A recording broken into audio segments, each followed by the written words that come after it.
Hey everybody, and welcome to The Void, a show dedicated to filling the void between being an employee and becoming self-employed. Most people refer to starting their own company as taking the leap, as if they're blindly jumping off a cliff and into the unknown. This show is here to help you understand that it doesn't have to be that way. As always, if you like what you're hearing on the show, please do us a favor and help share The Void with somebody else who might be wanting to start their own company. We saw an opportunity to help others understand that self-employment is well within your reach, and just as our businesses have grown organically and by word of mouth, we want this show to grow the same way. So if you see somebody asking questions about starting their own service-based business, please do us a favor and send them a link to the show. I'm your host, Mitch Smedley, and with me as always is David Hilton. Buddy. David. Man. So I got out of the field, when was that? February? Okay. Right. Yeah. Work in the field all day, work out a little bit during the week, 2-3 days a week. After that, I was like, F it, I'm not going to do anything, right? I told you this the other day. Yeah. I went to get my bow out, 10 shots. I had 12. And your shoulders roached. 13, I couldn't pull my bow back. The next day I shot 2, couldn't pull my bow back. Today I got out there, 5 shots, couldn't pull my bow back. I didn't realize how... I don't want to say out of shape I was. I mean, I'm out of shape. Bad enough where I started working out again 3 days ago, right? But I just didn't realize all of those little muscles I hadn't been using. Dude, when you get over 40, you got to keep moving. Yeah. Constantly. Yeah. I'm in the worst shape of my life, I think. If it makes you feel any better, I've only pulled my bow back once in 5 years, and it was to shoot that 191-inch deer in my backyard. That does not make me feel bad or good. I think I was probably happier than you were. You were. I was like, you shot, he sends me this picture. It's just a dead deer laying in a field. I'm like, hey, what are you doing? Can you come give me a hand? And he's like, sure, what you got? And I sent him the picture of the dead deer piled up against a tree. In 30 seconds. I was like, I'll be there as fast as I can. That Chevy was screaming to get over here. Oh man, I was excited. But I think I've just always taken for granted how active I've been. Yeah. Just being active, being fit. And then you just let it slide for 6 months and you're over 40 and you're like, I'm a wasted sack of shit right now. Damn. Yeah. I look like Dom. I'm like. From Gone in 60 Seconds. It was bad. Yeah. I'm not 40, bad, but man. It was like that when I went from Quit Trip to here because the lifestyle is we've watched it. They get Dude, you're lining us up with fastballs. Yeah. I don't know what you want. Hey, I'm just you can't pipe one down the middle and expect me not to take a swing. I'm just being relatable. You're talking about that. I'm just like, yeah. It's like that with Quit Trip. 10-hour days and you don't get breaks or get to sit down. Yeah, I'm not digging. Yeah. I'm not digging in the hole, in the ground. But just being on your feet, you're just burning calories, and then all of a sudden you don't. That's what happened to me. It was super active and then not active for 6 months, and then wake up it's fall. Oh, I'm gonna do all kinds of great stuff, and after 2 days, I'm like, I think I'm dying. Yep. I just felt like crap, man. Got to get back on the horse.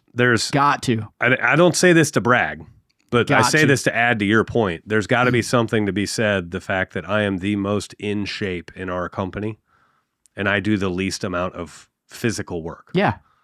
Well, it's because you're dedicated to it. Discipline to I think it was probably not letting it slide. I think it was probably a good, come to Jesus meeting for myself. I didn't, you know what I mean? I've just always taken it for granted and not realized how blessed I was to be fit and being physical and it not letting, and now I've had that, perspective shift of, okay, I got to start taking care of myself again. Right. I've got to. Can you dial your bow back? I'm not going to do that. I will force myself to do it. Well, I guess what I'm saying, if you dial it back, you can condition yourself back into it. But if you try to force yourself, that's how you get hurt. 10 reps and failure, that's injury, right? Whereas if you drop it back to 50-pound draw weight or 60-pound draw weight, then now you can actually practice and cycle and strengthen yourself. But back up. Mine is, so the way it works is it's a single cam bow. So as long as both limbs are done equally, you can. It won't get out of time or anything. Right. My sights would just be off, but yeah, your sights would be off, and you have to expand them out a little bit because they're going to drop farther. Or to be honest, I'd probably just wing it, and then before I went, I'd just dial it back up. But it's bad, man. And you were exercising you didn't have to think about it because you worked so much and you're in the field where it's like you get off and you've kind of almost exercised a little bit, you know? Or Yeah, it's like, you've worked a little bit, and then I would work out a few days a week, right? And like that was enough for like what I would say is a high energy workout. Right. And then it just went to zero. Yep. Like I just let myself down. This is bad. You can't do that, man. You got to stay active. It's like the old people that live across the street from me, right? It's so weird. I was talking to Doug I think he's 72, and his parents passed away like 95, 94, right? They'd be out in the field and working all day, cutting their own grass, doing all that. And he's like, man, the only time they ever went downhill is when they just decided we're just going to be in a rocking chair now. I'm old. I've worked. Yep. It's like it just off the cliff. He's like, if you stay busy, and he does, like he's busy. He's out there doing stuff all the time, riding his bike every day. Yeah. Man, but it takes making yourself get up and do it. Yeah. The self-discipline aspect of it is. So we, like 3 weeks ago, we had my parents' 50th wedding anniversary party at my house. Yeah, it was good. And so we had, all my parents' friends and Man, there was a lot of wrinkles in that house. Man, there's a lot of people, right? And a lot of old people in there. I mean, my parents are like in their 60s. No, late 60s. I'll say your dad's 68, isn't he? Yeah, late 60s. And so I can't remember if he's 68 or not. He just had his birthday too. Yeah. I can't remember. But he's 69 now. 69. But like my grandma and all of her friends, my grandma didn't come because she's got dementia and she doesn't know where she is. Yeah. But all of her friends came. And they're all like, my grandma's the oldest one in her friend group. My grandma's 93. Her friends are like 87 to 88. Yeah.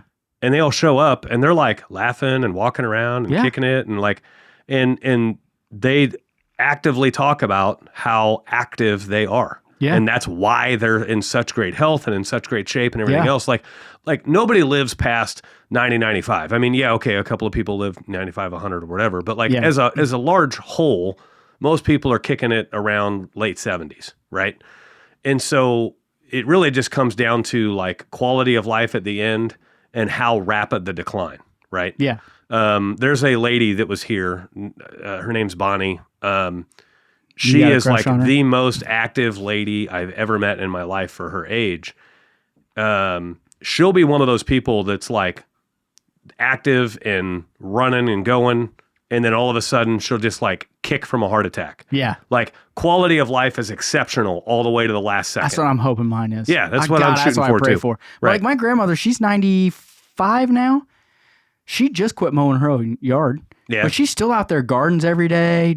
Yeah. She goes fishing with us. Like, yeah, it's going to be the same thing. She's just going to not wake up one day. Right. Like, that's it. And that'd be awesome. Yeah. Like if you got to go, that's the best way to go. Like, right? 2 bourbons and a steak and go to bed. Hopefully and just not she was wake having up. a kick-ass dream whenever it all let go.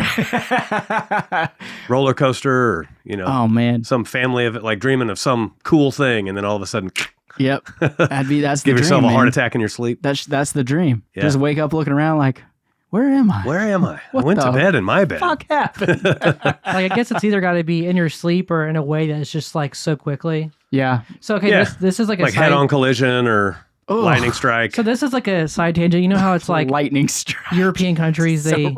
kind of like way stricter gun regulation than we do. So then they have stabbings because that's just what happens. You take away guns, people stab people. They are still find a way. People are still like, violent. If I were gonna get like outed, like I definitely want to go like by gun than by like 17 stabs to the gut. You know, Dude, being stabbed would be a bad way to die. dude. Yeah, it would. Burning to death would probably be burning or drowning would probably be the worst. I'm scared to death of drowning, yeah, of being suffocated. I'm scared to death of it. yeah. Dying in an old folks' home and drowning. Yeah. Those are my 2 only fears. And something happened to Layla. Like I have 3 fears in this planet. That's it. Yeah, that'd be bad. Did you see? Not to just change subjects quick, but so my daughter goes to Lee Summit, right? Mm-hmm. They had All those threats. oh my God. Yeah, Like they had the threat. So what pisses me off is they send out an email. I shouldn't say it pisses me off. I'm glad they at least communicate something. But it's like, well, we had this vague report. Well, if it was that vague, what are we calling the cop? Well, it was, our building was listed as one of the 4 in Lee Summit. Okay. So there Lee was Summit, like 40 schools listed. I know. Like one in Blue Springs, I think. Too. I know. It's all over. I know. But what makes me mad is You know what makes me mad? The fact that I have to fucking worry about it. Well, that's what makes me fucking mad. What's bullshit about the whole thing is like, let's close schools and let's let the bad guy win. They didn't close them. Oh yeah, like some of these other schools, like did they? They didn't close. They didn't close them, but they gave you the option to have your kids stay at home and all this stuff. And it's like that's letting the bad guy win, right? Here's how you fix it: you arm the cops at the school, and let nature take its course, right? And I mean, I'm not saying way to think about it, but you're right. Right. I mean, if you're gonna do everything but arm the cops at school, then the bad guy wins every time. So you got some kid who didn't study for a test, or he just wants to be a little fucking shithead. He's been bullied and is at the end of his what he thinks is his rope, even though it's not. He goes and grabs as much attention as he can by listing off 15 or 20 schools in the KC metro area and say there's going to be problems or whatever. And now all of a sudden you've impacted thousands of people that wouldn't have to be impacted if the schools just took it upon themselves to handle business the way that everybody in America handles business. Yeah, I will say this. So I got another email this morning at 6:30. They arrested somebody. Yeah. Some kid got arrested. Yeah, they always find them. Yeah. So what are we doing? But then, I got to thinking about it because of the Georgia thing that just happened, right?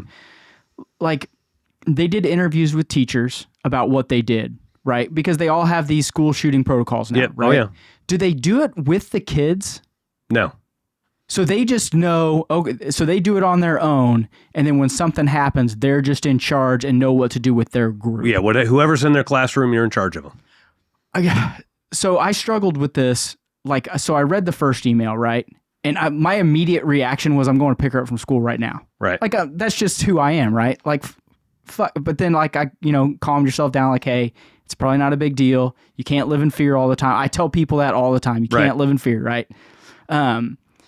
But then I get to thinking about, should I tell Layla, sit her down and be like, these things happen. Right. She's in 6th grade. She's 11.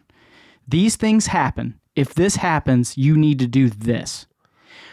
Do I transfer that fear to her, or do I just let her live her life? It's something I struggle with. That's a tough one. For me, I'm an odds guy. And you look at the number of students in the school system. You're looking at it analytically. Yeah, you look at the number of students and you look at the number of shootings, right, of kids that got shot. There's another problem that I have with this whole thing, that school shooting in Georgia. They talk about 4 dead and 30 injured by gunfire. Okay, well, 30 people weren't shot, right? Maybe 9 got shot and the other 21 tripped and fell and skinned their knee running. Yeah, well, I mean, I get it. You know what I mean? They don't report the daily injuries on the playground as how dangerous. I guess what I'm saying is don't take a normal playground injury and lump it into the number. The media is not helping by pumping those numbers way up. No, they're 30 injured. No, it's not 30. It's they spread fear. It's and 9 misinformation. Right. We all know that. And the problem is, I sound it's literally the topic of today's show. I sound like the outcast by having that kind of an opinion on it. Well, if they were injured as a byproduct of it, then it does count. Okay, technically it does. Report it better. 30. God, did you watch my Monday Motivational? It was integrity. Have integrity. Yeah. You're a journalist. Right. Don't be a douche. Right. Report it properly. 4 dead, 9 shot. 8 skinned knees. 8 injuries associated with fleeing. Yeah. Right. Just so that way people don't immediately read the headline and think 30 people got shot. Because that's what people do. I know. Yeah. So, I know. But I want to get back to your point. So what did you, what do you, you're, Mason's old enough to know and see the news and see what's going on and all that. Do you talk with him? Have you ever said anything? Has he ever said anything to you? No, I don't have those conversations just because I know the odds are so insanely low. You say odds. So just devil's advocate here. The odds are, if that does happen at your school and you've talked to your kid about it, isn't there an increasing in odds of them being more well prepared and I don't know, hiding in the janitor's closet because they know what to do? You can't, you know what I mean? Yeah, I think that's one of those things where as a kid you almost hairs, I know that. Well, yeah, but as a kid you almost can't prepare for it because if you're in a classroom and they're in the other half of the school, you handle that differently than if you're in a classroom and they're in your hallway. Yeah. And you handle that differently if you're in a classroom and they're in your classroom. Yeah. You know what I mean? I just want to tell Layla, like, Hey, if you like what you're hearing on The Void and you want even more info, we just started a mentorship program specifically for trades professionals to start their business or to get their business to an incredibly healthy position. So if you'd like more info, click on the link in the description of this show. run if it's close, Right. and don't be the slowest person. Yeah. Like, you know what I mean? Like, even- hide behind the fat kids. Like, I don't Like, know it this. sounds awful, but that's what I want to tell her. Like, Yeah. she doesn't have any sense of realism or what could actually happen. Right. You know what I mean? But I know if I pump her full of that information, she'll be gonna be scared running to death. scared. Right. She'll be scared to death to go to school every day. And And ultimately, I don't want her to live in fear and, be afraid. well, and again, I So go I've never analytical said with it. anything. And so, like, you look at the odds of, like, okay, how many students were at that school where that happened? Like, you just bring it all the way down to that level. And 4 dead, 30 injured out of how many students? I don't know how many students. No, I don't know. But I'm sure. But what I'm sure there's Georgia, it's probably 300. What high school is it? I don't know. Or school? Just Google. just Google Georgia Class- school shooting, and then once you class find the size. name of the school, just ask like how many students attend that school. But But like, let's just say there's 500 kids at the school. 30 injured out of 500. don't make me get my calculator. Your out. odds are still in really good positions when you bring it down to the school that it occurred at, right? Yeah. And then But still, man, I just don't want to think about that. well, then in addition to all of that, a lot of times, not always, a lot of times these school shootings, the targets are not as random As we want them to as make you them out want to to. be. Like, yeah, it's they're shooting the group of kids that picked on them, or the teacher they had beef with, or something like that. And so, it's not like Columbine where they were like, we're going in here and we're just going to kill them all. right, and I'm sure that happens, right? But Unfortunately, yes. yeah, it's just one of those things where it's like that's one of the catastrophes that I feel you can't prepare for, and so you just hope it doesn't happen. And if it does, you hope that all of your other upbringings of your kid fall onto that, right? So like both my kids are protectors. It's kind of funny. Grant, my youngest, the first like 4 days of school, he saw some kids picking on a special education kid.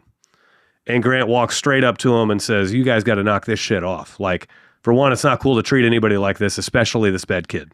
Yeah. Right? Well, now he got a target put on his back from these group of kids that he called out. I'm going to get him some brass knuckles. And so One now of these, there's this bro. group of kids that wants to beat him up, and they've got this friend. They claim he's in a gang. You know, They all do. He's yeah, in middle school. he's Everyone in knows eighth a guy grade. in a gang. Right. Yeah. But like, so Grant's all running scared, and it's all because like Grant stood up for a kid, right? Yeah. But that's how my kids are. They're protectors, and in that, they're going to stand up for kids like that. Yeah. Mason ran through the same thing. And so in that case of like a school shooting, I have no doubt that my kids would do what they could to protect other kids.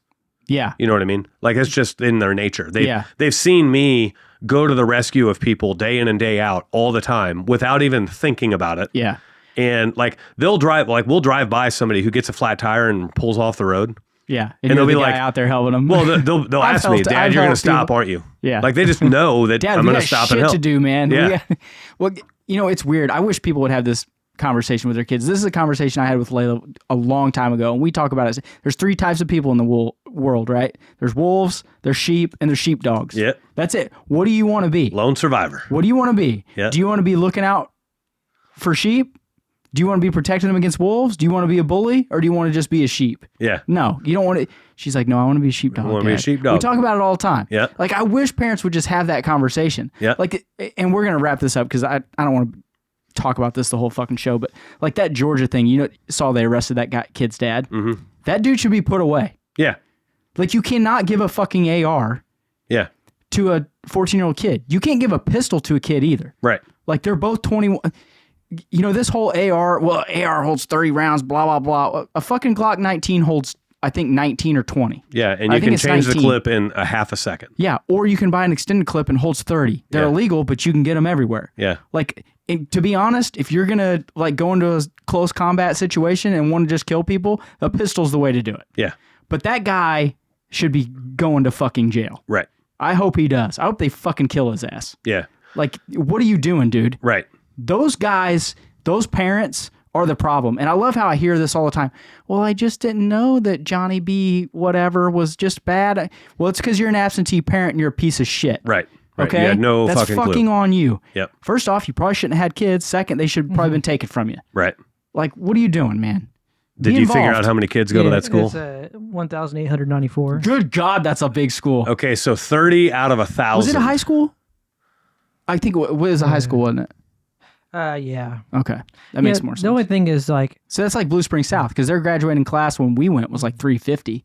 Right. So 300 times 4, Right. you know?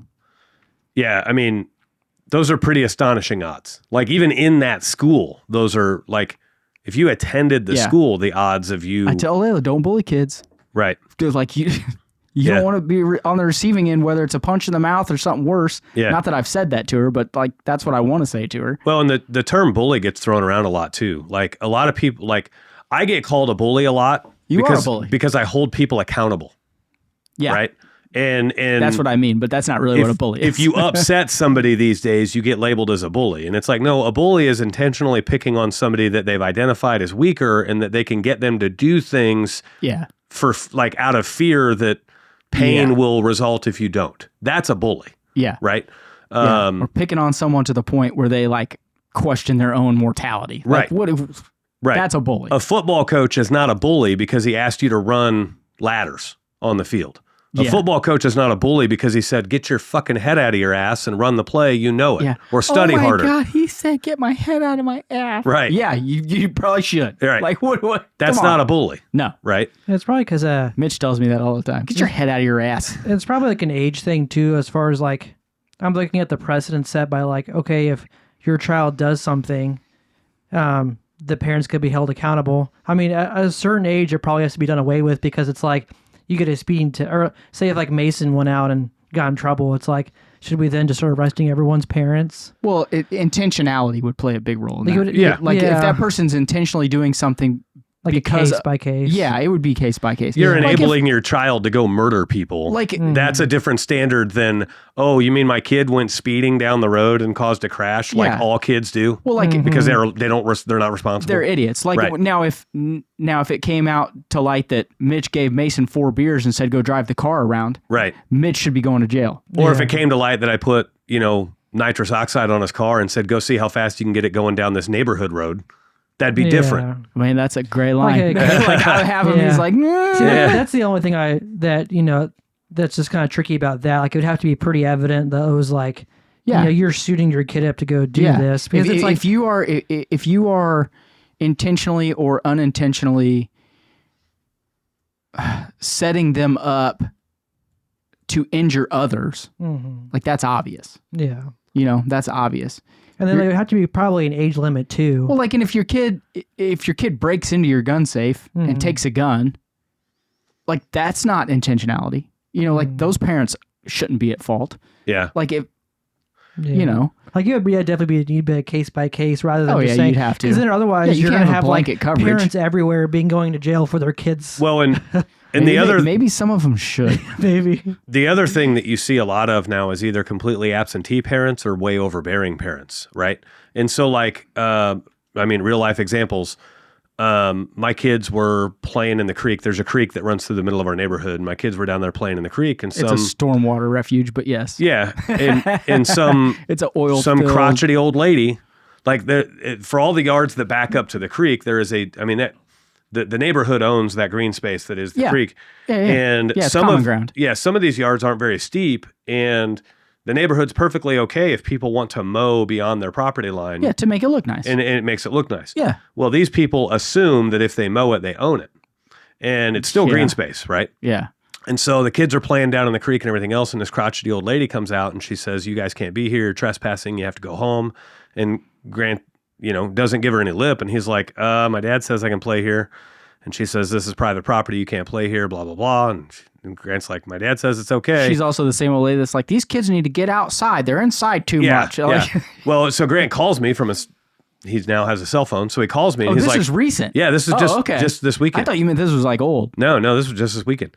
And I'm like, Grant says, hey, this lady says we're, going to call the cops on us because we're playing in the out creek. there in And 30 seconds. no, I don't even get involved. I'm like, yeah, let her, like, you're fine. Let her call the cops if she wants to call the cops. And when the cops show up, the cops will tell her she's an idiot. Like, little boys should be able to play in creeks, especially in creeks inside their own neighborhood that they reside in, right? Yeah. And of course, no cops ever showed up or anything else. But Grant gets home, I get home later, and he's asking about it. Like, would the cops have really shown up? I'm like, yeah, but just because the cops show up doesn't mean anything. Like, the cops show up because somebody called. Run? No. I'm like, you just tell the cops where you live and that this is the green space in the neighborhood, and the cops would be like, oh yeah, play away. Yeah. Yeah. And you go tell the old lady, like, hey, come on, they're just kids playing. Yeah. And it's kind of funny. There was a post on the community page, the Blue Springs community page, and I usually don't get into these, but this happened like the day. No, this happened like the day after that lady was chastising Grant for playing outside. Struck a chord, did it? There was like an Uber driver or a Grubhub driver or something, some delivery driver of some capacity was pulling into a neighborhood, and the way she's got her post all dramatized. I had to slam on my brakes because kids were running into the road, and you parents need to do a better job of teaching your kid the rules of the road and blah, blah, blah. No, that's what neighborhoods are for, bitch. And you need to be out there watching your parents and watching your kids and all this. And I'm like, and of course, here come all the sandbagging comments. It happens in my neighborhood too. Kids are everywhere. It's going to take a kid getting hurt before somebody does something, blah, blah, blah. I just would have been like, shut up, Karen. And I said, here, unpopular opinion, they're children. They don't think past their nose. Like, you're the adult, right? You're the licensed driver. Yeah. You're into a neighborhood where kids are. Keep your head on a swivel, slow down, and be ready. Maybe set your phone down, bitch. Right. Like, that drives me insane. Of course, I get attacked, and this is on the subject of what we're talking about today about being exceptional. I get attacked and accused of being an absentee parent and a horrible parent and all this stuff. And I'm like, guys, what's the other argument? The other argument is kids need to put the tablets down and get outside and play. Yeah. Well, guess what happens when they go outside and play? They run across the road after a ball. Yeah. They run across the road without looking because they're fucking 7. That's what they do. Should I put a leash on them? Should they all have leaches till they're 18? And I just walk them like they're a dog? And then all these comments are like, well, then they need to learn the rules of the road. You know what? That's 16-year-old. Why they can't drive. Yeah. They don't even let a 15-year-old drive a car without a parent. Like, what makes you think a 7-year-old is going to comprehend and understand and follow the rules of the road? This get over yourself. I don't want to get onto a whole nother thing, but this is why I moved out of my neighborhood. Right. Because I could sense it coming. I don't even have an HOA, and I was like, you know what? I need to be in the sticks, or my kid's going to do something stupid, and I'm going to stab Jeff down the road. Right. Like, something's going to happen, and I was like, I got to get the fuck out of here. Yeah. Like, you have way more, how do I say this? I don't want to say tact because that's not the right word, because you'll tell someone to get fucked.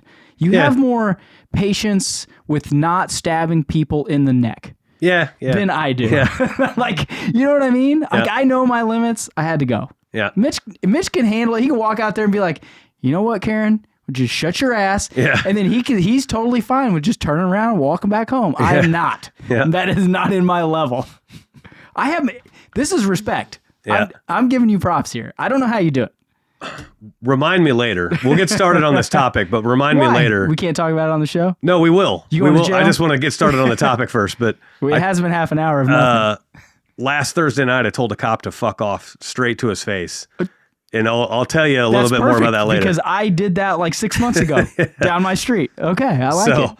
I like it. Today's topic is about being exceptional. And so, like, a lot of times when you want to start your business, everybody has these grand visions of, like, we are going to be the best. We're going to provide the best service at the best pricing and be the best employer, and we're going to have the most reviews, and everything we do is going to be exceptional. I'm going to poop gold. Yes, we're going to shit gold in gold toilets with liquid gold water flushing it down. Speaking of your post today about pooping. Yeah, that was funny. Was the most random weird thing I've seen in a long time. That was pretty good. That made me laugh out loud. Yeah. If you're listening to this show, Find Mitch Smedley on Facebook and look at his post from today. Scroll back to the post that I posted on September 10th. It was good. Oh yeah, I forgot that these aren't live. I shared it. It was really good. I shared our laughed business out post. loud. There was no Upper Decker post. I know. But there was a lot missing. There was also no gas station post either, where they put their hand on the toilet and their feet on the wall and they shit on the ceiling.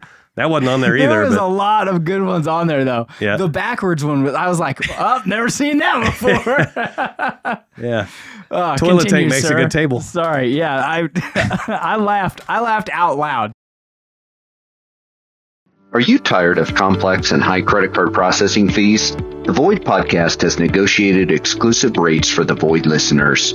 This program's tailored for trade businesses like yours. And if you're using House Call Pro, switch and you can expect to save $80 for every 10,000 you process per month. Don't let high processing fees drain your profits. Visit empowerpayments.com/the Void or call us at 913-423-1265 now and unlock your savings. Yeah. What people would do at Quick Trip, they would get like their needles and they would like tape them like underneath the seat of the toilet. Really? Yeah. I was trying to think, the seat of the toilet. That's a really random thing to bring up. Well, you have to be careful too because they would also hide their needles like in the vents. That's why I never So put them in you'll get- public. So they can come back and use it. Like I just learned my lesson because I Oh, was they using. don't want to have them on them? Yeah. They just want to keep their drug stash in the Quick Trip Yeah. The bathroom. drugs are on them, but the hypodermics are... Yeah. So I was That's weird. You hit the vent with the broom and boom, all it comes like a needle. What happens if it's like, boom? You got to Do go you to the just doctor. freak out, like I never- sticks you in the forearm? I've been through that protocol. When And I, then when we I just cut found- my hand in raw sewage, I've done I that. had to go through the bloodborne pathogen protocol for 6 months. Blood testing, routine I blood didn't testing, do everything. anything. I just neosporined it, washed it out, covered it up, and then was like hoping to God I'd be fine. And then later find out. To be fair, it was your needle. No, it was digging sewer ditches. Never share needles, kids. And then all the time you'd find like beer cans or alcohol cans too. That happened Right. a lot. You know, like on the other side of the toilet. That just used to be the bed of my truck. Just freaking beer cans in there. So exceptional by definition is you are the exception to the standardized rule, right? Most of America is the standardized rule. And so if you're going to do things bigger and better than anybody else has ever done before, you are by definition the exception, okay? Well, how do people treat the exceptions to the rule? You got a whole line of 100 people standing in line and you got one guy that's over here. Yeah. He's the outcast. What are you doing, you idiot? Get in line, dipshit. Get in line, dummy. Yeah. Right? Like, what are you, stupid? Yeah. Like, that's how they treat No, the exceptions to the rule. You look back and you go, no, I'm cutting. I'm not waiting in that fucking line. Right. We'll find my buddy. Right. 2 years ago when Danielle and I were in Cancun, we rented these stupid little speedboats. They're called speedboats. This is a great story. Yeah. I haven't heard this in a while. We rented these remember stupid this. little speedboats and we had to drive through the mangrove and then through an open bay out to the ocean. And we were going to like snorkel once we got out to the ocean. And when we get to this open bay is like miles wide. And I'm not shitting you. It's like a big circle that's probably 2 miles in It's a diameter. giant lake. Yeah. And It's Blue Springs Lake, if you've noticed. it's even bigger than that. Blue Springs Lake sucks. Yeah, this place was massive. And they tell everybody stay in a straight line as we're going across here. And I mean, I was kind of in the straight line. I wasn't like dead center in the wake of the boat in front of me. You were just to the... I was just outside their wake, but I'm still going in the same direction they are and everything else. I just wanted an unobstructed view of what, like, Yeah. I I wanna paid all this see. money. I wanted to see. I didn't want to stare at the boat behind me or in front of me, right? That's why I don't do those anymore. They stop the whole thing, bring it all to a halt, and the leader of the whole thing circles around and comes to me and like starts chewing me out. Let me ask you something. I've heard this before. Yep. Was it a white guy? He's a Mexican guy. Mexicans are usually laid back. Yeah. Well, I mean, it's a big corporate Yeah. thing, but Okay, continue. I'm yeah, sorry. I mean, interrupted he you. like yells at me in front of the whole thing. If you can't stay in line, you're gonna have to go back, and you're gonna ruin the day for everybody. And his actions, the way that he handled it, by stopping everybody and all of this stuff, like now it made the entire group like hate me Yeah, because you I are a slowed drama everything starter. down and all this, and I'm like, I just wanted like I'm literally like I'm in this same line. I'm just like 15 feet to the right. Yeah, just because I wanted to to see. I couldn't see, man. Right. And he was like, we're not having it. You stay inside the wake of the boat in front of you and blah, blah, blah. And I'm like, oh, well, so now you tell me that. Like, you didn't say that before when you said stay in a straight line as we come across the open water. You didn't say stay inside the wake. You just said we're all going to go across the open water in a line. And I just chose to make the line a little crooked, right? Yeah. But there is the exception, right? You're the outcast. You stand out. Yeah. And finally, the guy yelled at me. So he brought it up again. Later on, he had a problem with how fast or slow I was going. And How are you going faster or slower? You're in a line. right. Yeah, I can't go faster than the guy in front of me, and I can't go slower, right? And so he brought it up again, and I just looked at him dead in the eye, and I said, look, dude, I don't want to be herded like a freaking cow. I didn't pay all this money to be herded like a cow. And he kept back talking at me, so I mooed at him. Moo! Danielle was so embarrassed. Of course she was. She's married. You'd think she'd fucking be used to it. Yeah, you'd think. Like, But you, by definition, if you are going to do things that nobody has done before, you are the exception to the rule, right? And I'm not going to say that behavior on the boat thing was exceptional. I'm just using it as like that's how the outcast is treated, right? a lot of times, yeah. And so if you think about things in a different way, or you sleep at a different time, like I don't buy into this whole like to be successful you got to get up at 4 a.m. and all of this shit. Oh my God. Like Unbelievable. The Jocko thing. No, I'm just because you used to. well, no, I used to get up at 4 a.m., but I never tried to tell other people they had The to. only way you can be successful is to be up at 4. Yeah, I never tried to push that on anybody else. I just did that because for me that was what worked at the time, right? Yeah. But there's a lot of people out there that are like, you're a loser unless you get up at 4 or 5 in the morning, and you're a Yeah. loser unless you're out of the gym by 6 a.m. and all this shit. Guess what? People have different sleeping cycles. Yeah. There's a lot of people that want to work all night long and then sleep until noon, and they're more successful than I am. Why? Because they're doing what works for them, Yeah. right? They're Yeah. the exception to the rule. Yeah. They're exceptional, Yeah. right? Everyone does it different. Right. Man, like you brought this up not too long ago, like just your sleep cycle. Like once you stopped getting up at 4 and getting up at like 5:30 or 6. Yeah. Like just the amount of energy that you had. Yep. Like people don't realize that their sleep cycles for the majority of us are until about 7 a.m. Like, 11 midnight to 7 a.m. That's when most of us get our best sleep. Yeah. Like this whole, gotta be up at 5:30 to make it. No, I don't. I'm not insane. Speaking of which, they say that people that do that, they go to bed 9, 10 and get up at 4 and they get 6 hours of sleep, also get dementia like at an extremely high rate. Yeah.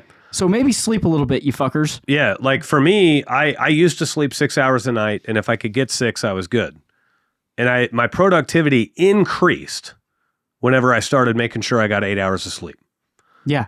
Like, so I gave up 2 hours of the day, but I was so focused and had so much more energy, mental and physical, Yeah. that I was actually able to get more done each day by sleeping 2 more hours. Yeah. It's kind of crazy. Yeah. I'm like, also more pleasant around my wife and kids. Not I'm as less crotchety. irritable. Right. Yeah, Yeah. I think we both noticed whenever you switch, like oh yeah, you could tell. You Your felt- energy level was higher. well, and- not energy, but you felt like more like at ease, like not like Yeah. tense. If Right. that makes sense. I didn't notice that, but I noticed you were Less on edge for sure. you were Yeah. less wiry. Right. You know what I mean? Like more. Take anybody who's sleep deprived. They're crotchety. Yeah. They're I on like, edge. I like the about 10 or 11 to 7 Yep. fits good. Yeah. Gives me time to wind down at night because it's a little later.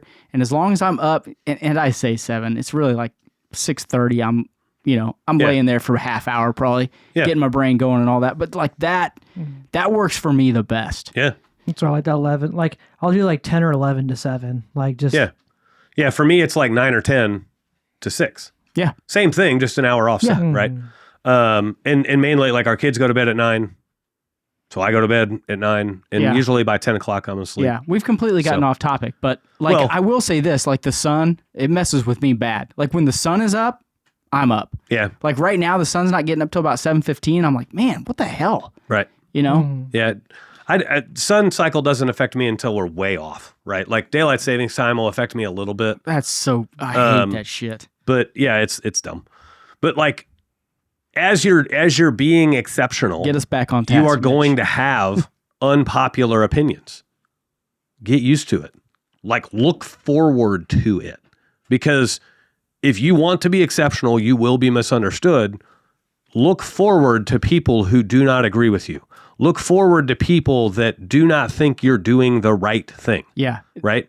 Like, again, our neighborhood, we've had a whole bunch of like, I'm going to say lightweight prowlers walking through our neighborhood. They're just lifting door handles. They're not breaking into anything. My keys are in the truck, dude. Yeah. It's the middle. You think my No, truck's this is all in the middle of the night. Damn it. That's how my last truck got stolen. These guys are walking and driving through the neighborhood in the middle of the night, and they're lifting door handles. And I mean, every week something's missing out of somebody's car in our neighborhood. Yeah. And it's the same story every time. Car parked in the driveway, doors unlocked, and they just took what they could quickly and quietly and left. Yeah. Right. And it's like Mason and Grant.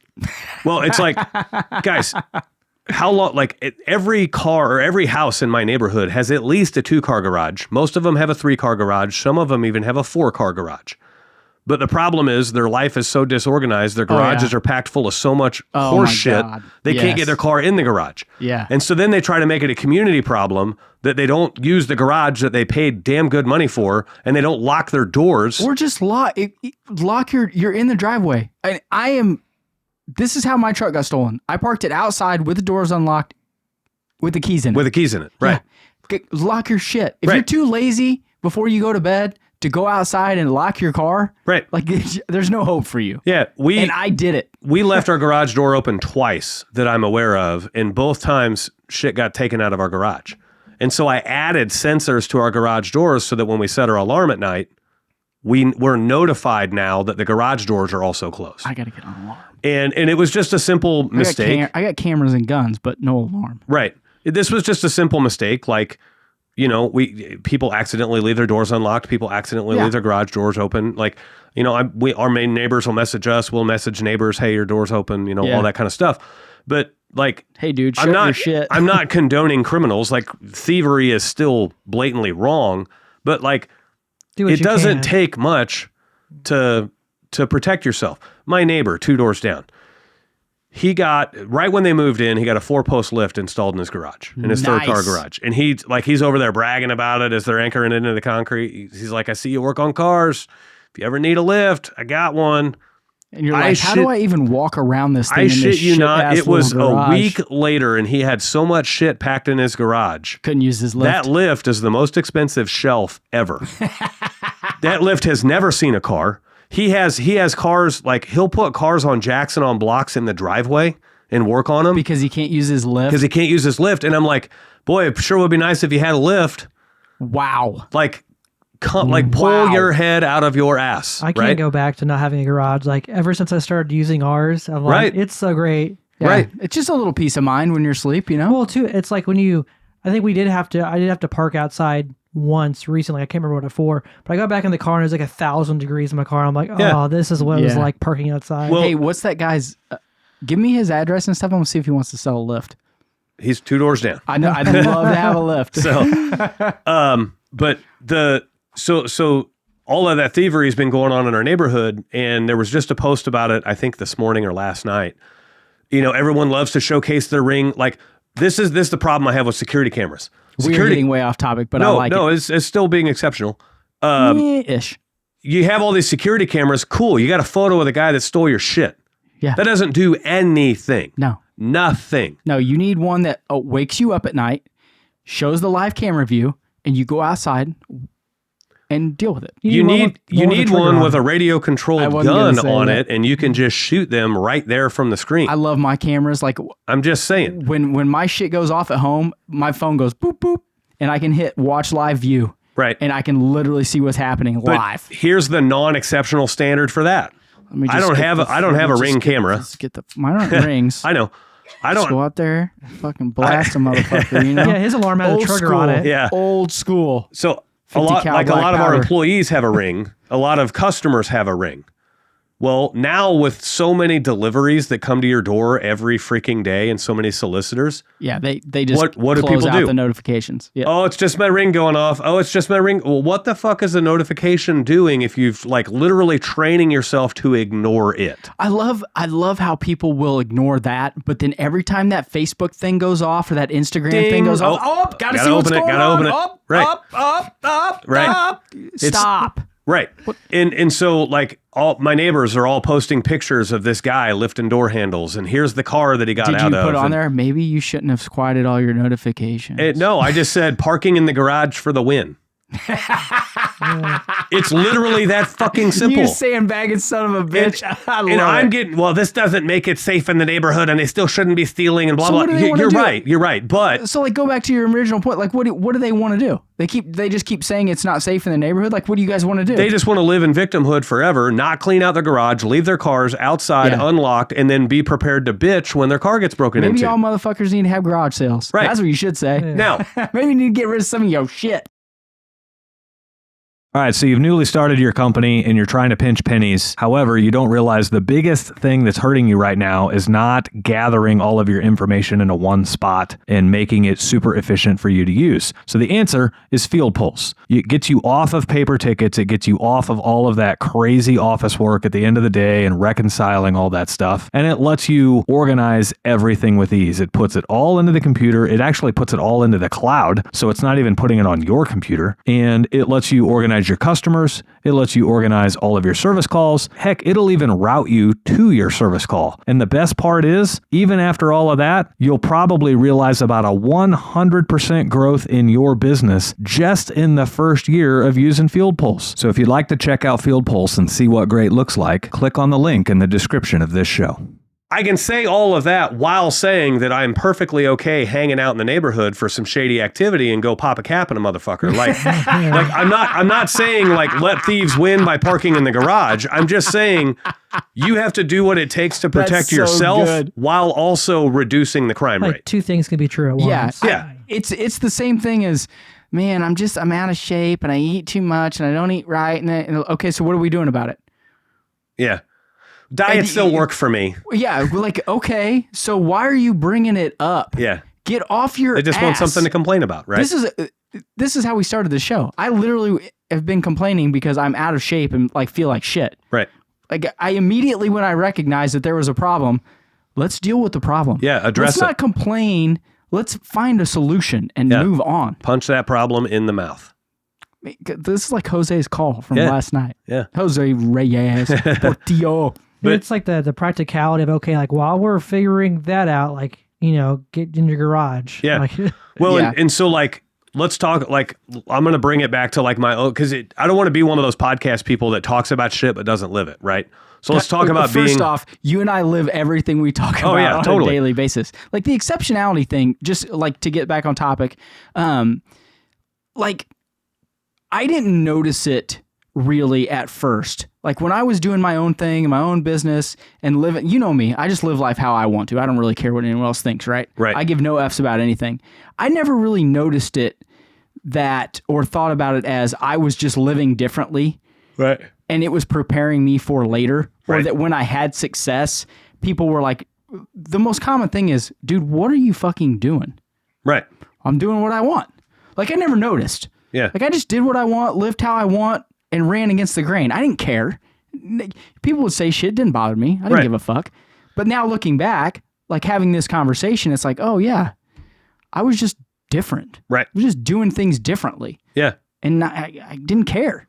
Well, it's You know? it's not that you didn't care. It's the opposite. It's that you cared so greatly that you're willing to go against the grain and do things differently. Well, cared what they thought. Right. You didn't care about their opinion. Yeah, about Right. their opinion. That's what Right. I meant. Yeah. But going against the grain, yeah, I roll. Yeah. The fastest way to mediocrity in today's world is to care what other people think about you. Right. Yeah, Like you die tomorrow, you will be missed by your family. Your employees will care more about what's going to happen to their job than how to handle your funeral. And I'm not being disrespectful, rightfully so. They that's- should. that's real. That's Right. realism. Right. And I'm not bashing my employees. Like they should rightfully do that. Now, if my employees are listening to this, we're well covered. We have a $3 million corporate life insurance policy that dumps $3 million into the business when I die That's true. to make sure that it stays running. Well, let's be transparent with that, guys. If Mitch dies, who do you think his wife is calling to be your new boss for a little while? It's probably me. Yeah. I will say I've only met Jonathan and Spencer. I think You met Anthony too.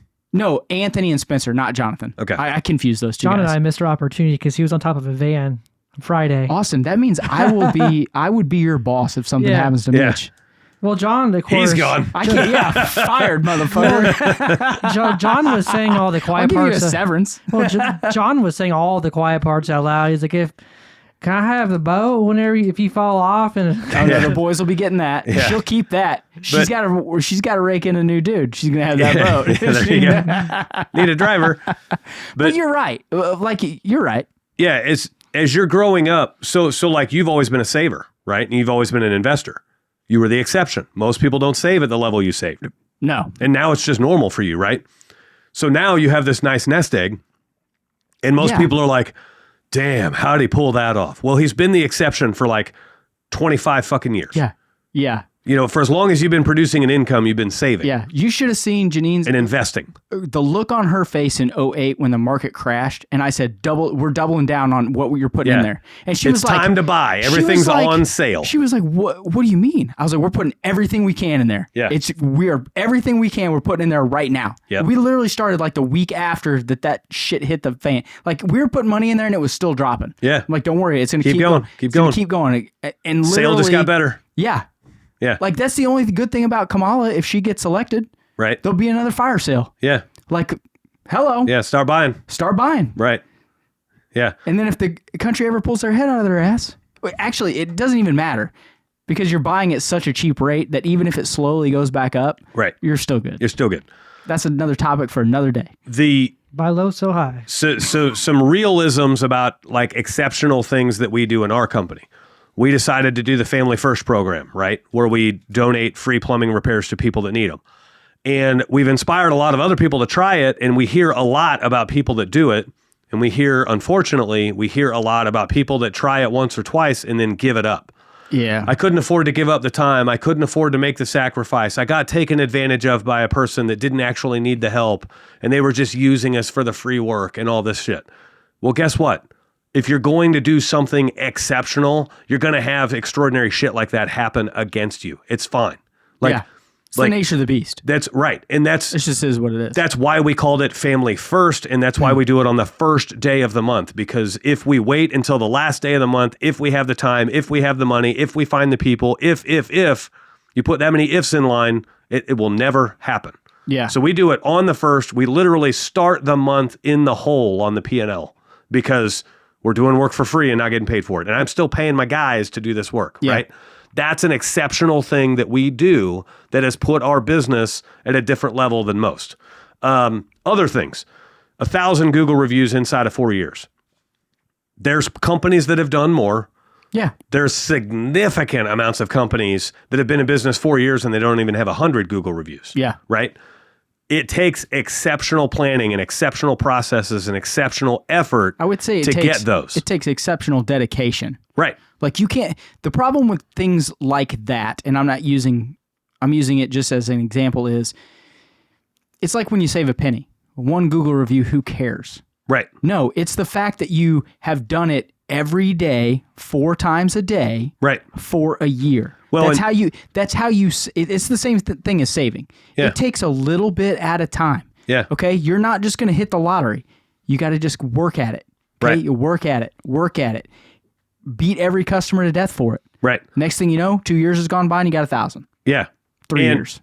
And the 4. I other don't know how long it side took of it too is like we had plenty of challenges.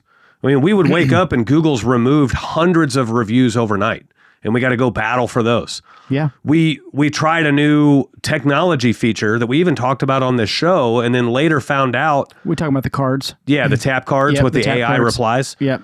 We later found out that ended up fucking you. Google, well, we did those for like 3 months, but 2 months into that, Google had a rule change where they no longer liked AI replies. Yeah. It wasn't the cards. It was And Google. they Yeah. started just pulling reviews left and right. And here we are charging for 1,000, and we would get 5 reviews in a day, and Google would pull down 7 or 8. It's only funny because it's not me. That had to be a frustrating issue. Oh, it was very frustrating. But we were dedicated to have 1,000 Google reviews in 4 years, and we pulled it off because we had exceptional standards, right? Yeah. Was it easy? God, no, it wasn't easy. If it was easy, everybody would have 1,000 Google reviews. But That's another area where we are exceptional in that area, right? And these are very real things that every business is going to share in that. If you want to be like, another area where we're exceptional is the level of experience that we have amongst the team. We have 6 plumbers on staff, and we have 91 years of experience between the 6 of us. That's it. That's over lot. 15 years of experience per plumber. There's not another company in the metro, probably not another company that has a size like, you could be a one-man shop with 30 years of experience and be like, I got you beat, right? You could be a 2-man shop where each of you have 20 years of experience and be like, I got you beat. Yeah. But try having 6 plumbers on staff and have 91 years of experience between the 6 of you. And one of my guys, self-admittedly, one of my guys only has 1 year of experience. I hired him as an installer, and he all of his experience is with us, okay? You take him out of the mix, and now we have 90 years of experience between 5 plumbers. Yeah. So, like, I'm even tanking my own exceptional stat by having that guy on there, but it's real. Yeah. And it's authentic and it's transparent, right? Speaking of guys, am I getting hired for the end of the week? No. Next week? Nope. No? We don't need that anymore, actually. You know what? So, God damn it. my guy that was going to take on vacation, he decided to forego the vacation because he likes money. So, I think you mean he needs money. could be that too. But as you have a drive to be exceptional, be ready to be misunderstood. Be ready to have your opinions not land well among the masses. Yeah. You're going to hear a lot of, what are you doing? Why are you doing that? Yeah. Be ready That to be doesn't called make any sense. Be ready to be called a bully when you're holding people accountable, because accountability seems very threatening to the undisciplined. Yeah. Accountability feels like an attack to the undisciplined. When you say to a general contractor, you owe me money and I'm not doing any work until you pay me. Right. Like, they're going to be offended. Yeah. Who cares? Right. You got to get paid, man. Yeah. We hear that all too often where guys get too deep into contractors and the contractors decide not to pay them, and now the guys have no money. Yeah. And it's like, you weren't exceptional. You were the average. You were mediocre. You were every other contractor out there that lets a GC string them along. Yeah. Sometimes you got to be creative. Yeah. I'd be happy to do that work. You pay me for the last job I did, I will. You get that check, you cash that check, you tell them to fuck off. Right. Like, thanks, Jose, for the material for the podcast. Right. I know he listens. I love Jose. He's a good dude. Yeah. Yeah, he's got a contractor out there that owes him $6,000. 16 grand. 16 grand. And he's One's 10, one's 6. he's probably not going to see it. I think he's gonna get it. Maybe. We'll see. I think he's I gonna hope get he it. does. I do too. But don't, like, the mediocre play there is the guy pays you and then you go right back to working for him. The exceptional play there is you learn your lesson, and if the guy didn't want to pay you this, he's likely to not do it again in the future. And so you learn the lesson and you tell him thanks but no thanks on any future offers. Yeah. Well, I mean, the macho move there is tell them you're not doing anything till you get paid.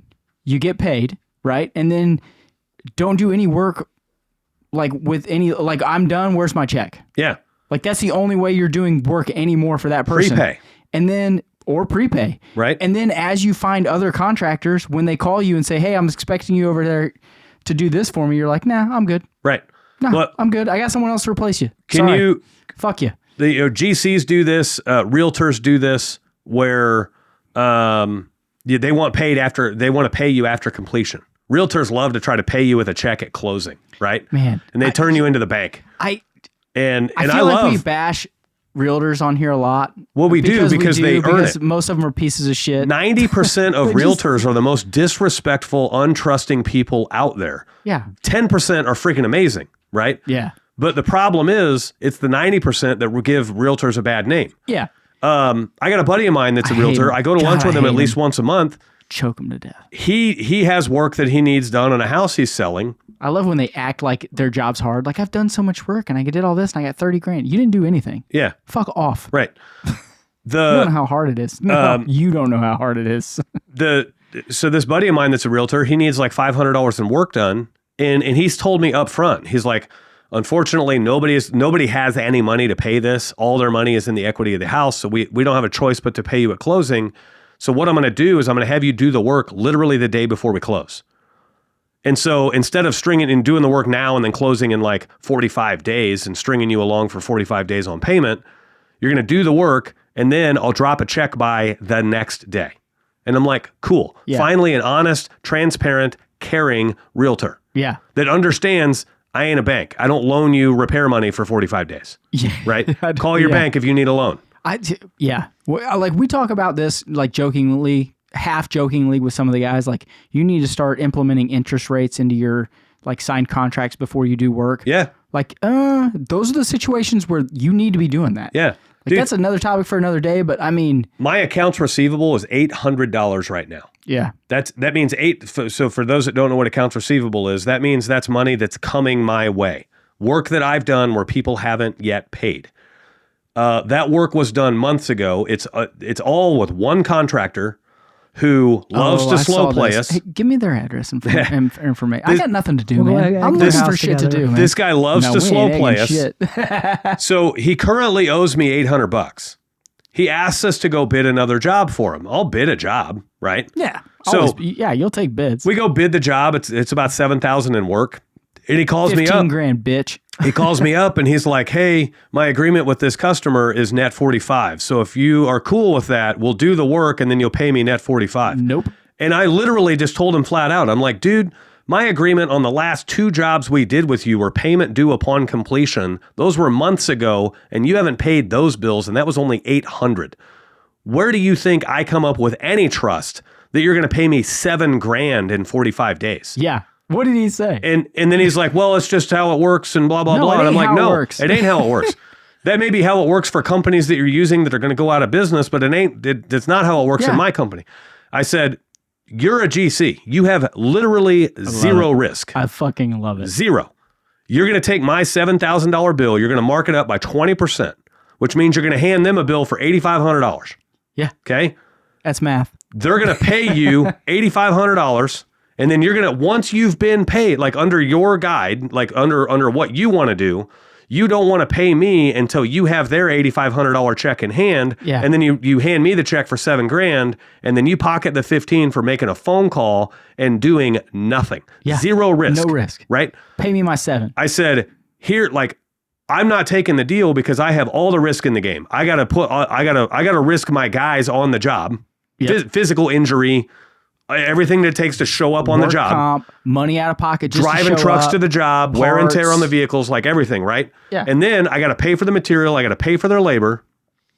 And then you want me to just do all of that at no interest for 45 days. Kiss my white I'm like, ass. here's how this works. You pay me the moment we're done. Check in hand the moment we're done. I thought you were going to say, you give me a check when we show up before I even start. Well, I thought that's where you were going added with that to it. I said, in other words, the check is actually cut before we even arrive, and you hand it to me the day we do the work. Okay.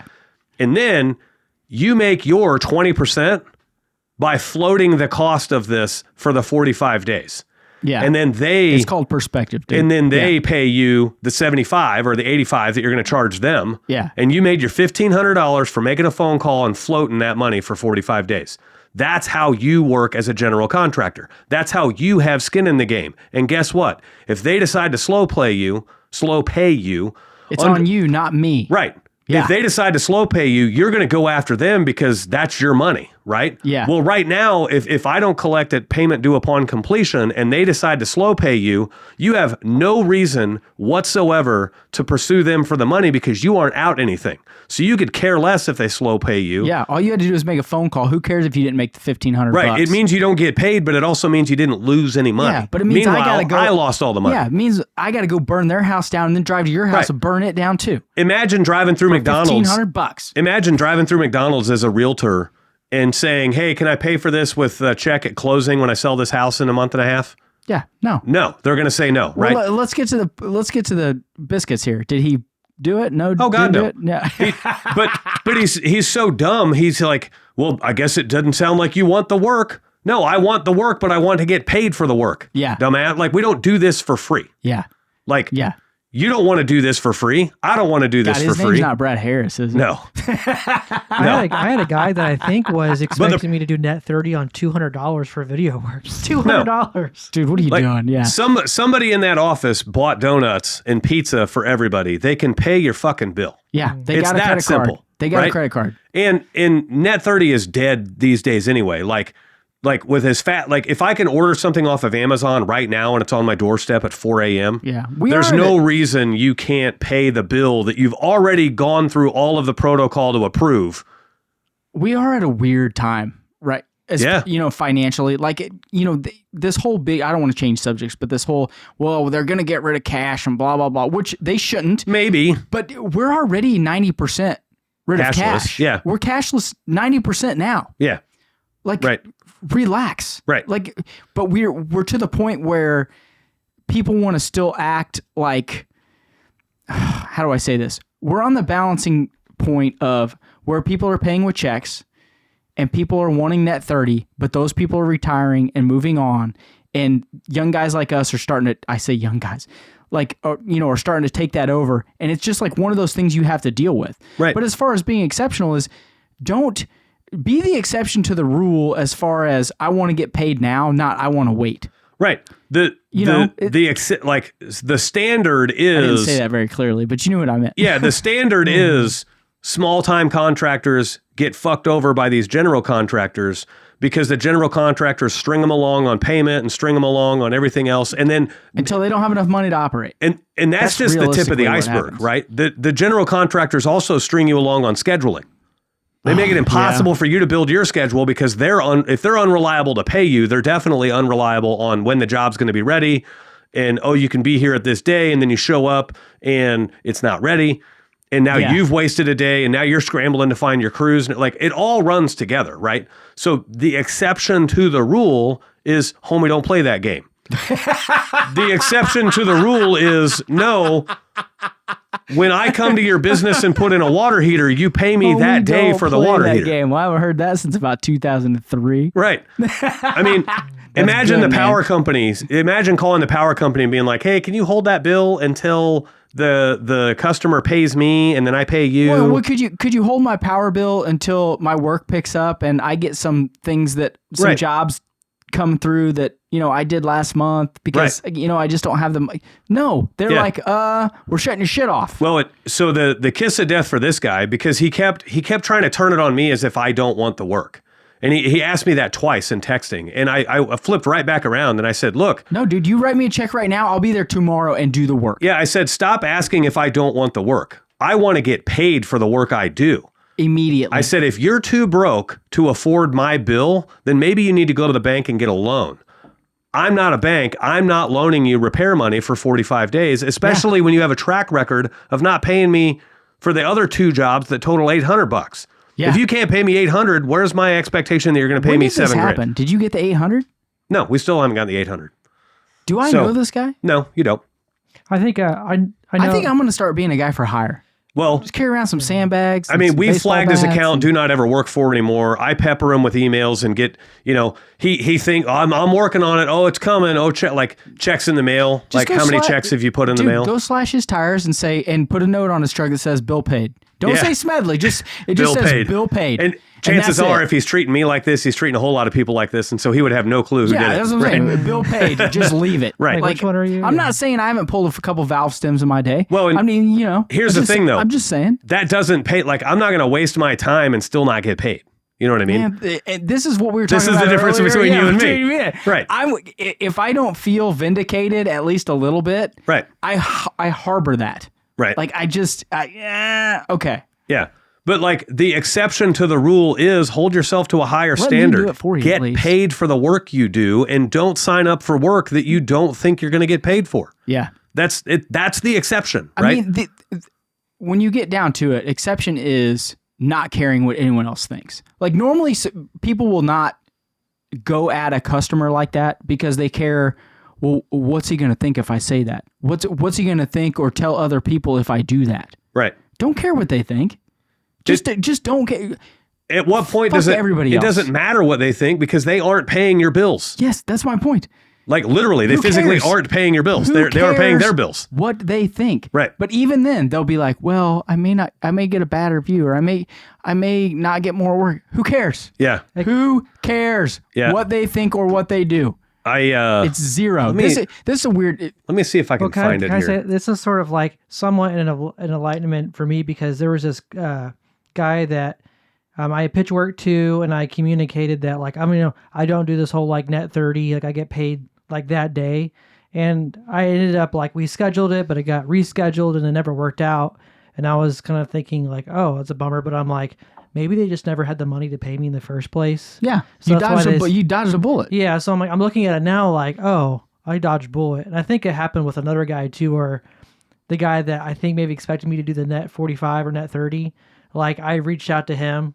Yeah. And just like, yeah, well, I'll let you know when I have work. And just like, that was just like it's weird. Like when you're younger, and I'm not talking about you. I'm just talking about in general. When you're younger, you don't like your give a fuck is higher. You get a little older, give a fuck goes down. You don't really care what other people think.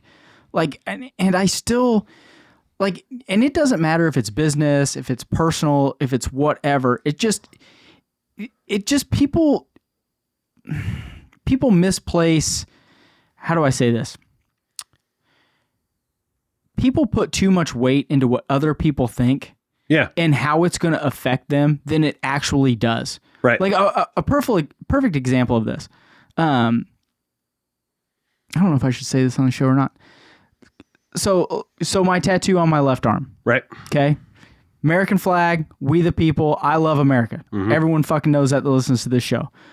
My sister, who I love dearly, they vote Democrat. Okay. Right. They hate it here. They don't hate it here. They love it here.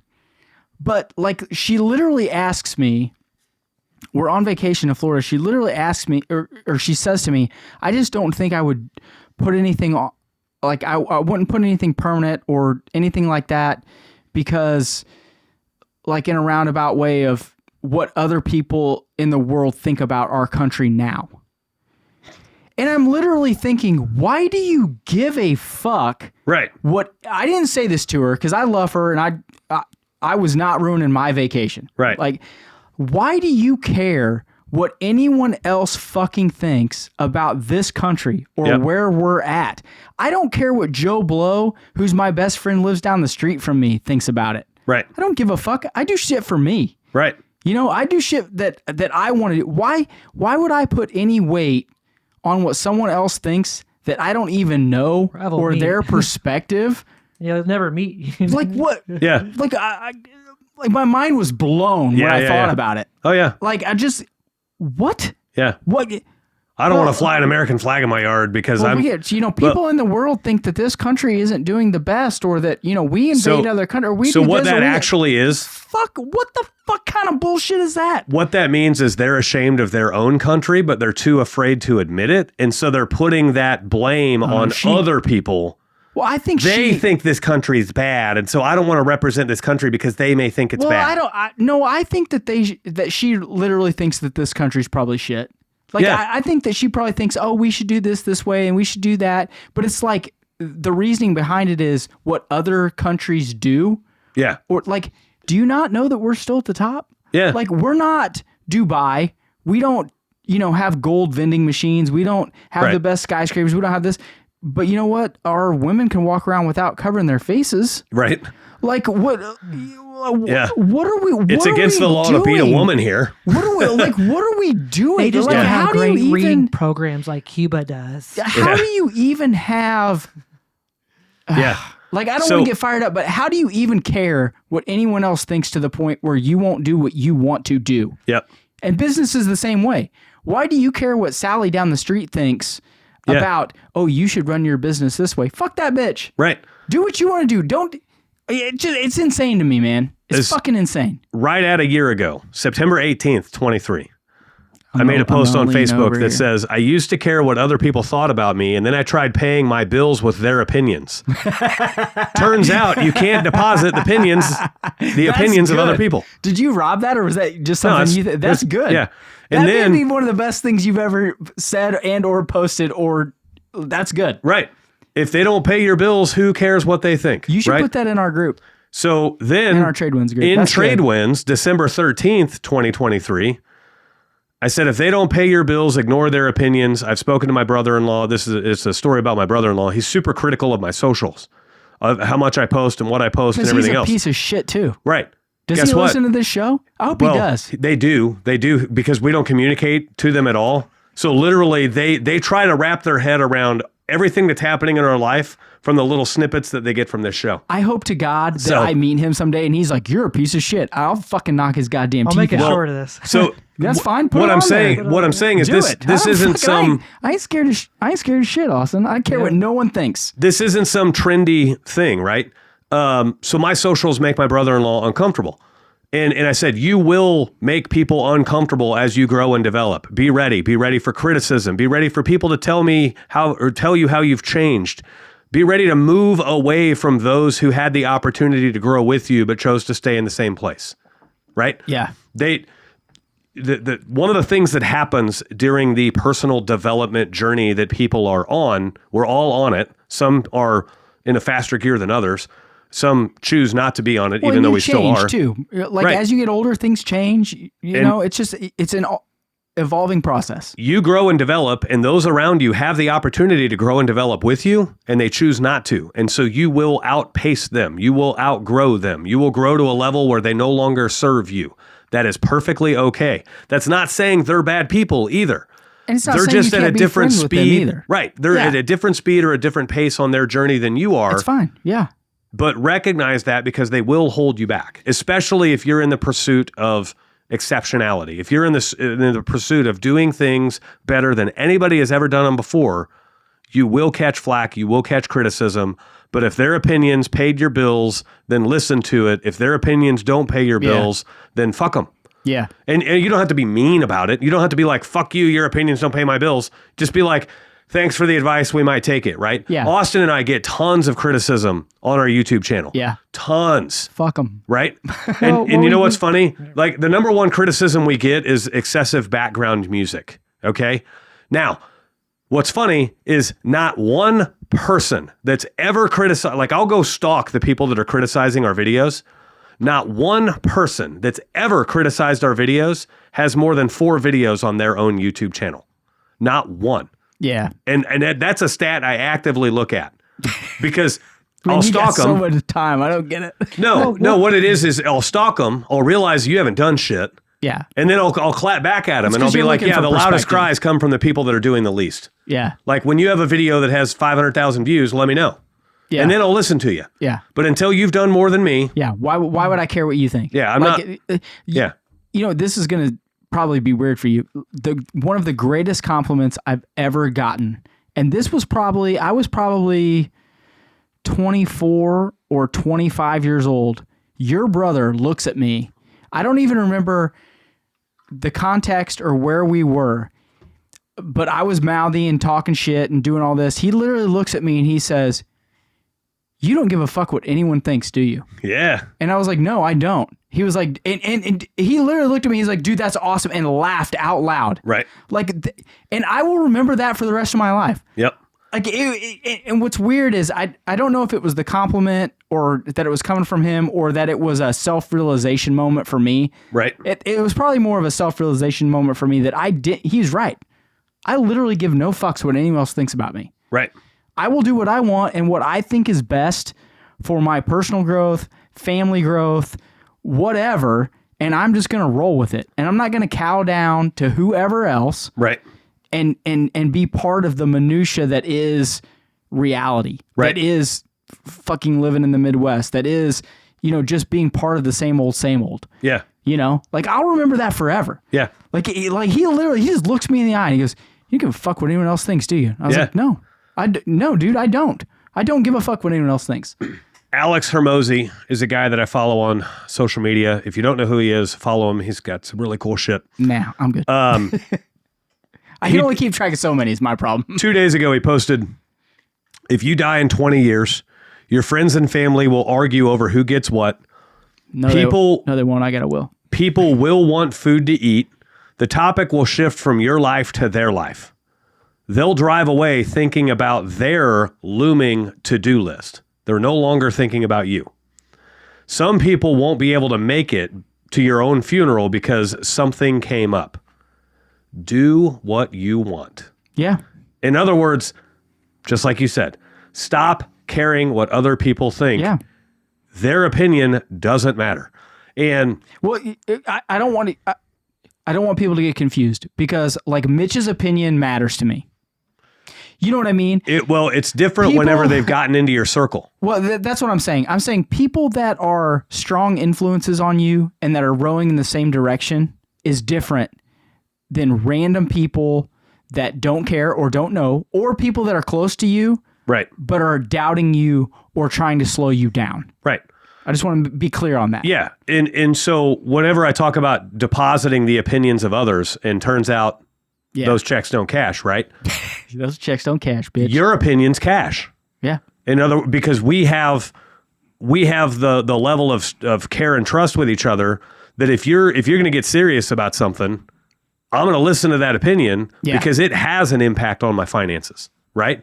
You're not some random stranger. You're definitely not some person I've never met across the world who may think the U.S. sucks. Yeah. Well, guess what? I think Somalia sucks. Yeah. Do you think they give two shits what I think? No, they don't want to fucking kill us care. all. Right. Like, yeah. Right. Why do you care? They literally want to see us fall. Right. Like, stop. So like, that's not to say nobody's opinion matters. No, it's that those you have closest to you, their opinion matters as long as they truly have your best interest at heart. And none of this scapegoat bullshit of like, I don't want to see you take that risk. I'm just looking out for you. No. Yeah, if they have their best interest at heart, it's like, hey, that's risk. I see it here. I see it here. Let's work together and mitigate the risk so that you're successful. Yeah. That's how that conversation goes. It's different. It's like it's not the Debbie Downer. Yeah, it's like the conversation we had the other day. Like I said, I think it should be worth X. Right. You know what I mean? Right. I don't want to be too vague, but I don't want to be specific either. David and I had a business opportunity come up where we're talking about the how to handle this situation. And I mean, we value each other's opinions. Yeah. And so like we both want to see each other succeed. And so we came to what we think is a good thing here. But we talked about risk. We talked about how to mitigate the risk. Not once did anybody say we shouldn't do it. Yeah, you don't go at them. I think this should be wrong. These are my concern. A true friend or true confidant or someone that you look up to will tell you their honest opinion about risk, involvement, right, where you should be at X, Y, and Z, and say, this is my opinion. Right. You don't have to take it. This is just what I think. Yep. You know what I mean? The real problem gets into someone that you like divulge information to and seek their opinion on only gives their side. Right. Like that's when the flags go up. Yeah. You know what I mean? Well, I think that this, and I think that this, and I think that this. And they don't ask you questions like, well, what do you really think about it? Right. Do you really think you should be doing this instead of this? Right. Like when there are actual conversations being had by people that care about you, they bring up both sides and they ask you, what's important to you? One of the most powerful questions you can ever ask somebody that's coming to you for advice is asking them, what do you want?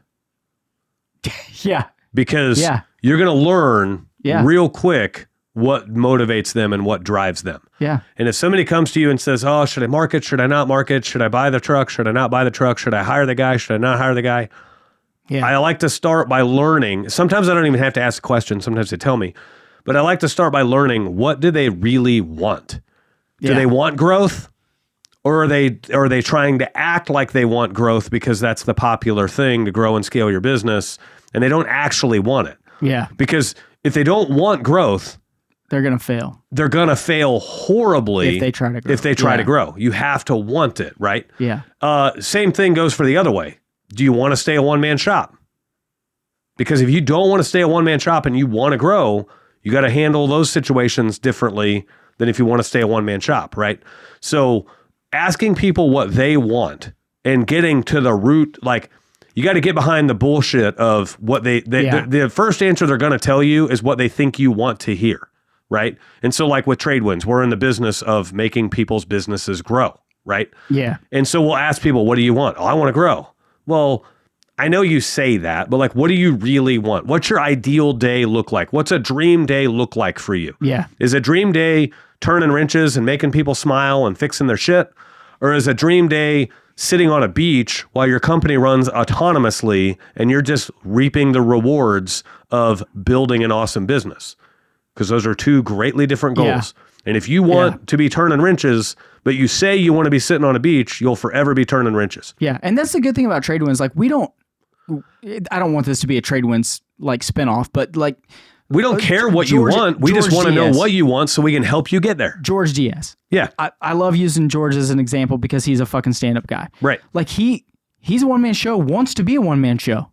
Like, you know, and we will have, like I've said to other guys in the group, like during group calls while he's there, hey, look, I tell people I was a one-man show. I wish I could have gone back in time and grown my business, right? So that I didn't get burned out. George is like, no, I'm great. I'm killing it. I love it. Yeah. Like he knows what he wants. Yeah. Like he knows and he's fucking killing it. Yeah. And has been for 2 years now. Right. Like it is what it is. Yeah. You know, but like you have to, I don't want to get on a whole nother tangent here. You have to know what you want and where you're going and what you really desire for your business before you go to confidants like me and Mitch and say, hey, this is what I want. You've got to be giving them the truth to get good advice. Right. You know what I'm saying? Like if Mitch comes to me with a bunch of bullshit, I know it's bullshit. That's not what Mitch wants. Right. You know, but if I don't know Mitch real well and I'm trying to learn him, he's a member of Trade Winds, and I'm asking him all these questions and I get down to the nitty gritty of that's not, he says he wants that. He doesn't really want that. He doesn't want it. Right. That's a problem. Well, that's a problem. And the problem is not that he doesn't want it. The problem is that he refuses to admit he doesn't want it in that case. Yeah, that could be true. Because like you don't have to grow and scale your business to be a multi-million-dollar business in order to be successful. Success is an illusion. It's different for everybody, right? Yeah. Are you happy? Are you healthy? That's success. Yeah. Right. Well, everyone's definition of a success is different. Totally different. Which means you can't just come at it like that. Right. Happy and healthy. That's it, right? Are you happy with your marriage? Cool. Are you happy with your business? Cool. Are you happy with your personal development? Cool. Yeah. Are you healthy in your marriage? Cool. Are you healthy in your business? Cool. Are you healthy in your personal? Yeah. Cool. That's success. Yeah. Done.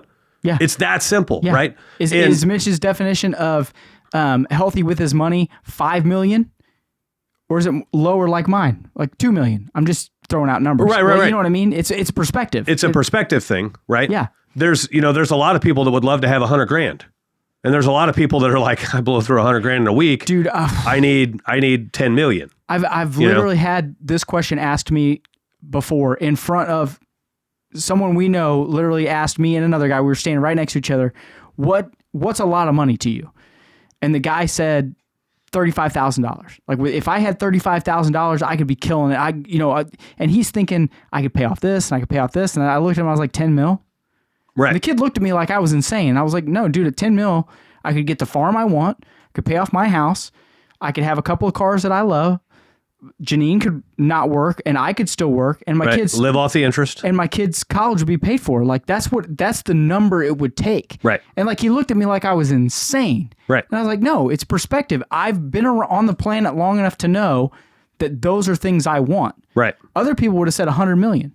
Right. Because they have no realistic expectations of what having $100 million would be. Yeah. You know, like what do we talk about all the time? People win the lottery and piss it all away. Right. Because they don't know what happiness is for them. Right. They don't know what satisfaction is for them. Yeah. For me, that number is it, you know? Like I don't need 100 million to be happy. I mean, I'm pretty happy now. Right.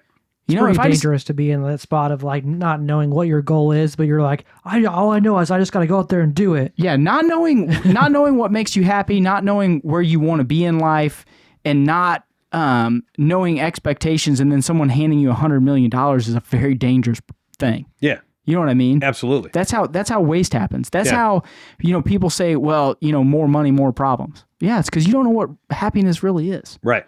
You don't know what it's going to take to get there. Yeah. They say money doesn't create happiness, but I've never seen somebody crying in a Ferrari. No, I haven't. Don't bring up Ferraris. It's a sore subject for me. I've been saving my pennies for like a year. And you're crying because you're not in a Ferrari. I don't need a new one. I want an old one that I can drive the shit out of. Yeah. And I'm not there. I'm not there. I think Janine literally said this to me the other day. We were talking about it. Me getting a Ferrari, right? Right.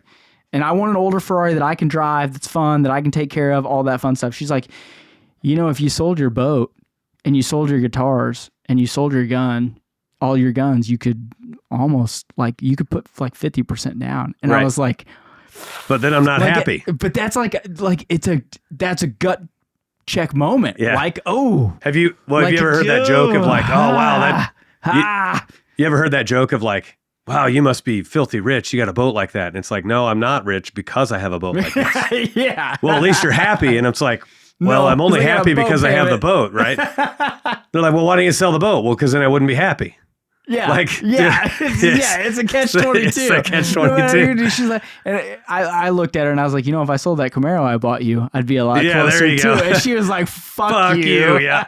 Yeah. And I was like, I could totally see her saying that. Yeah. I spent, like, when my mom died, I got that money and I spent it. I bought that car for her with that money. And so it's a running joke at the house. I'm like, that's really mine. Yeah. Like, it's my mom's. Like, I bought it for you, but yeah. Like Indian giver. Yeah. It's just, it's a running joke with us, like our money is our money. Like everything just goes into the pot. Like that's how we've been successful. I'm not saying people that don't do that aren't successful, but like, that's just how it is for us. And that's how it works. And it's like, yeah, but I sell that motherfucker, get my own shit. Right. Get my own. Right. But we're at an hour and a half, Mitch. Are we going to wrap up or you want to talk about something else? No, we're good. Sure? I got time. The moral of today's story is don't give a fuck what other people think. If you want to be exceptional and you want to go down that path, be ready to be misunderstood, be ready to have your opinions not well received amongst others, and be ready to have your circle get real small. Because if you want to be exceptional, you're going to need that constant motivation and that constant uptick, like we provide in Trade Winds, by the way. But also shameless plug. Shameless plug. But also, the majority of people in America want to go the easy route. They want to not be exceptional. They want to be ordinary, not extraordinary, right? And so if you want to be extraordinary, that's good, buddy. You're going to have to do things that other people think are a little odd and a little silly. Get ready for it. Don't let it get under your skin. And if their opinions don't deposit in your bank, ignore them. Yeah. As you get higher, the air gets thinner. Right. Which means people drop off. It's just fucking reality. It just is what it is. What it is. So until next week, guys, we will see you later. Love y'all.